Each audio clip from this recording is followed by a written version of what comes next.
দিয়ে যাওয়া, ফুল দিয়ে যাওয়া, এই জিনিসগুলো কি হয়েছে অঙ্কিতা? না, আমি একটু বরাবর একটু রাগি, একটা হয়তো ইট পাটকেল ছুঁড়ে মারবো দিলে, বা হয়তো কারোর মনে হয়নি আমাকে দেখে দেওয়ার কথা, তাই জন্য আমি খুব একটা প্রচুর লাভ লেটার পেয়েছি বা এরকম একটা খুব প্রচুর মানুষ এসে আমাকে প্রেম নিবেদন করেছে সরস্বতী পুজোতে, এটা আমার সেটা হয়নি। ভ্যালেন্টাইন্স ডে কোনোদিনও পালন করা হয়নি? এটা তো বিশ্বাসই করা যায় না।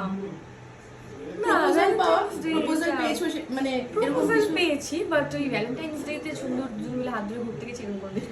সরস্বতী পুজো মানে আমি জানি যে বইগুলো ভয় লাগে সেই সাবজেক্টগুলোকে ঠাকুরের পায়ের সামনে দিয়ে রাখা, যাতে দুদিন পড়তে না হয়, এই বিষয়গুলো করা হয়েছে। এই আমি সবই দিয়ে দিতাম, যত পরে নেওয়া যায়। যত পরে নেওয়া যায়, এবং বেশ ঠাকুর যে কদিন আছেন বইগুলো ঠাকুরের পায়ের কাছে রাখা থাকতো, তো বা সরস্বতী পুজো পড়ার তো কোনো সিনই নেই, বই খাতা নেই, ওটা একটা ভীষণ একটা ভালো একটা ব্যাপার। কোন সাবজেক্টগুলো থেকে ভয় পেত অঙ্কিতা?